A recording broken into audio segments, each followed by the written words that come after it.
खुलुमबाय दिनै 30 अक्ट' समबार बाराय गोजोन बेलारोम समनि बयनिसिमबो गोजोन हामलायनाय जासिहरनाय थाबाय। बेजों लोगोसे नोंथांमोन गासैखौबो दिनैनि गोदान रादाबाव बरायबाय। दासिमनि मोननैसो गोदान खौरांखौ नोंथांमोननि थाखाय लानानै फैबाय। दासिमबो चेनेलखौ साबस्क्राइब खालामाखैब्ला अननानै साबस्क्राइब खालाम आरो लाइक खालाम। दिनैनि गाहाय रादाबाव दङ मोनसे गोनांथि खौरां आरो सोमोनांथाव खौरां। बर'नि आन्दालनावहाय मुंख्लं जानाय सा 30 सुबुंनो आसाम सोरखारा अनसुंथाइ होनो फोसावबाय। बर' मुंख्लंफोरनो पेपाराव फोसावनाय बायदिब्ला गाबोन सा 19 सुबुंफोरनो जनता भवनावहाय 5 लाख करे अनसुंथाइ होगोन आसामनि गिबि मन्त्रि डक्टर हिमन्त बिश्व शर्मानि आखाइजों।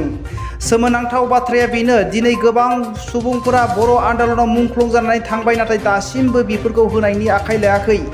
अब्ला गासै बर' सुबुंफोरा साननानै नाय, दिनैसिमबो बर'खौ मा नोजोरजों नायो आसाम सोरखारा। BPFनि एमसिएमएलए देरहासार बसुमतारी बिथाङा खौरांगिरिफोरनि सिगाङाव बेबायदि बुंदों। प्रमद बर'आ 3rd आरो 4th ग्रेडनि साखरिखौ होनो हागौमोन, नाथाय बियो बे गोहोफोर थाखानाय सक्तिफोरखौ आसाम सरकारनो हरफिनबाय। प्रमद बर'आ सोलायनाय आरो नखरफा साफा साखरि होनो नागिरदोंमोन, नाथाय गासैबो फैलारसो नुहुरो होननानै बिथाङा बुंदों।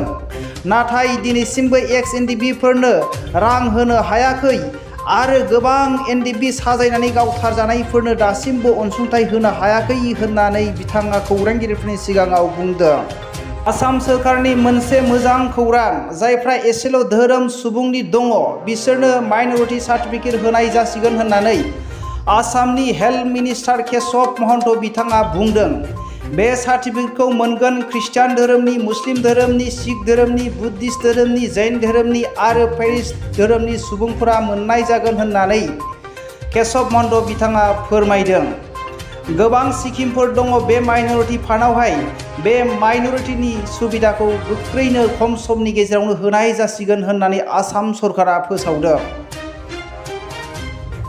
एक्स-एनडिबिनि गायसनगिरि रनजन दैमारि सारखौ भटार पार्टी इन्टारनेशनेल पार्टीआ जेलनिफ्राय उदां खालामनो हागोन होननानै कक्लाबारि बियाबनि केन्डिडेट लब कुमार बसुमतारी बिथाङा बुंदों। BPF आरो UPPL हान्जाया रनजन दैमारि सारखौ बख'नो हाया। प्रमद बर' बिथाङा बख'नो हायाखै। साधारन सुबुंफोरा सोरनो भट होनांगौ बेनो होआ, बथलसे जौजोंनो बायजायो होननानै बिथाङा सोंखारिनाय बाथ्राजों बुंदों। भटार पार्टी लब कुमार बसुमतारी बिथाङा जुदि इउएनआइ भटार पार्टीया सरकार दानो हायोब्ला रनजन दैमारि सारखौबो बख'गोन आरो बड'लेण्डखौबो सोरजिगोन होननानै खौरांगिरिफोरनि सिगाङाव फोरमायदों।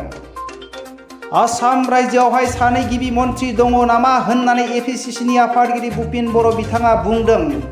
आसामाव आथिखालाव सानै चिफ दङ, सासेया गिबि मन्त्रि हेमन्त बिश्व शर्मा आरो सासेया commandant in chief Paresh Baruah आलफानि। थांनाय 1989 मायथाइयावबो गिबि मन्त्रि फुटबल कुमार महन्त आरो परेश बरुवा बिथाङा दङमोन। आथिखालनि सरकारावबो हेमन्त बिश्व शर्मा आरो आलफानि commandant in chief Paresh Baruah दङ होननानै बिथाङा फोरमायदों। बेखौनो गोबां मन्थ्रिफोरा गोनो गोथो जानानै दङ सोर पावार गोरासिन होननानै। बेजों लोगोसे दिनैनि रादाबा एसेनोसै। रादाबखौ जोबनायसिम खोनासंनायनि थाखाय बयनिसिमबो साबायखर थाबाय। अन्नानै चेनेलखौ साबस्क्राइब खालाम आरो लाइक खालाम। जै बर' हारिनि जै।